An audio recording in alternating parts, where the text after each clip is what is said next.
warahmatullahi wabarakatuh. Yang terhormat kepada Bapak Nur Cahyadi SSTMM selaku dosen pengampu mata kuliah pengantar manajemen dan teman-teman yang kami sayangi. Kami di sini akan mempresentasikan hasil kerja kelompok kami. Kami dari kelompok 11 yang beranggotakan saya Terlistiana dengan NIM 200301231. Assalamualaikum warahmatullahi wabarakatuh. Perkenalkan, nama saya Diolif Utama dengan nomor NIM 2301209. Assalamualaikum warahmatullahi wabarakatuh. Perkenalkan, nama saya Muhammad Farid Firmansyah dengan NIM 200301212. Assalamualaikum warahmatullahi wabarakatuh. Nama saya Sylviana Difatun Nikma dengan nomor induk mahasiswa 200301237.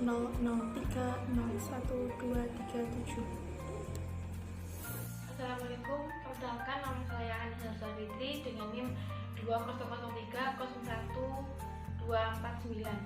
Saya di sini akan menjelaskan pengertian sumber daya manusia dan komponen data sumber daya manusia. Apa sih yang dimaksud dengan sumber daya manusia? Sumber daya manusia merupakan potensi yang terkandung dalam diri manusia untuk mewujudkan perannya sebagai makhluk sosial yang adaptif dan transformatif, yang mampu mengelola dirinya sendiri serta seluruh potensi yang terkandung di alam demi menuju tercapainya kesejahteraan kehidupan dalam tatanan yang seimbang dan berkelanjutan. Komponen data sumber daya manusia terdiri atas 1.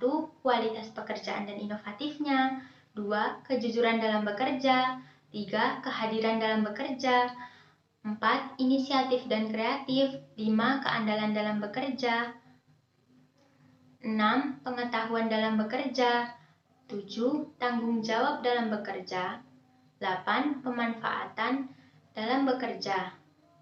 Saya akan menjelaskan tentang sumber daya manusia. Yang pertama, fungsi pengadaan tenaga kerja, penentuan tenaga kerja, mencari sumber daya manusia secara efektif dan efisien. Yang kedua, fungsi pemeliharaan tenaga kerja, yaitu mencangkup pelaksanaan program yang dapat memberi ketentraman kerja bagi pekerja. Selanjutnya, saya akan menjelaskan tentang tujuan manajemen sumber daya manusia. Tujuan manajemen sumber daya manusia adalah meningkatkan kontribusi produktif orang-orang yang ada di dalam perusahaan melalui sejumlah cara secara bertanggung jawab dan secara strategis, etis, dan sosial. Manfaat pengelolaan sumber daya manusia: mengurangi dan menghilangkan kinerja yang buruk, meningkatkan produktivitas, meningkatkan fleksibilitas dan angkatan kerja, meningkatkan komitmen karyawan, meningkatkan turnover dan absensi. Pelaksanaan pengelolaan sumber daya manusia ada 4. 1. Pengelolaan sumber daya manusia melalui mutasi, pengelolaan sumber daya manusia melalui promosi, 3. Pengelolaan sumber daya manusia melalui motivasi, 4. Pengelolaan sumber daya manusia melalui acting. Analis jabatan dalam pengelolaan sumber daya manusia. Proses analis jabatan dilakukan untuk memahami tanggung jawab pada setiap jabatan dan kontribusi hasil jabatan tersebut terhadap pencapaian tujuan ataupun hasil suatu organisasi. Kegunaan analis jabatan ada 2. Yang pertama, fungsi administratif, dan yang kedua, fungsi maintenance. Yang pertama, fungsi administratif. Seluruh fungsi dalam pengelolaan sumber daya manusia membutuhkan job description dalam melakukan berbagai kegiatan dari rekrutmen, seleksi, dan penempatan pegawai baru, merancang program pendidikan dan pelatihan yang dibutuhkan, melakukan penilaian dan standar hasil kerja, dan melakukan evaluasi kerja. Yang kedua, fungsi maintenance. Hasil job analis ini dapat digunakan untuk pengembangan organisasi, perencanaan kegiatan kerja, perencanaan karir, dan konseling kerjanya. Cara memotivasi sumber daya manusia. Yang pertama, melakukan pendekatan emosional terhadap para karyawan. Kedekatan emosional antara seorang pemimpin dan bawahan yang profesional akan membuat seorang bawahan merasa lebih nyaman saat berinteraksi. Yang kedua, memotivasi karyawan dibangun didasarkan pada contoh suri tauladan. Keteladanan meliputi keteladanan sikap, moral, kinerja, kecerdasan, dan sebagainya. Memotivasi akan terbangun kuat apabila seseorang pemimpin memiliki hal yang memang pantas untuk ditularkan kepada para karyawan atau bawahan.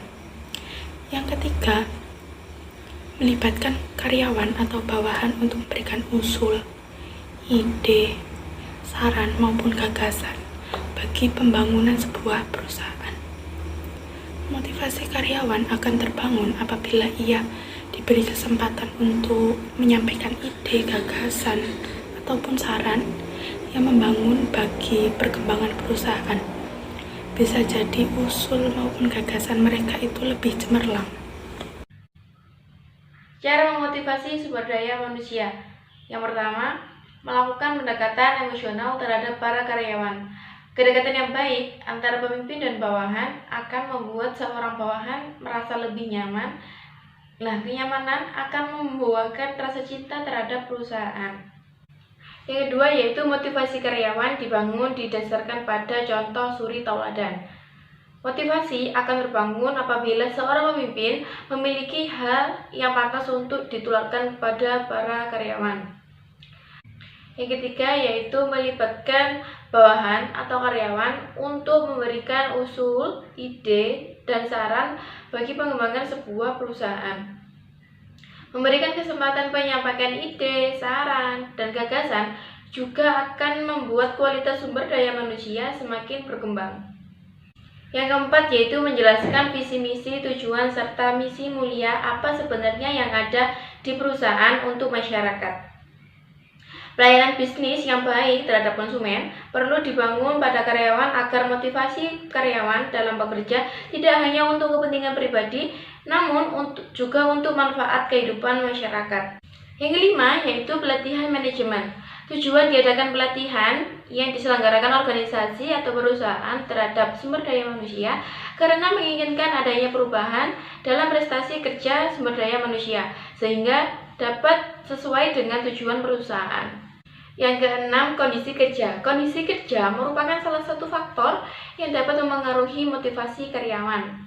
Jadi, kesimpulannya, sumber daya manusia merupakan potensi yang terkandung dalam diri manusia untuk mewujudkan perannya sebagai makhluk sosial yang adaptif dan transformatif, yang mampu mengelola dirinya sendiri serta seluruh potensi yang terkandung di alam menuju tercapainya kesejahteraan kehidupan dalam tatanan yang seimbang dan berkelanjutan.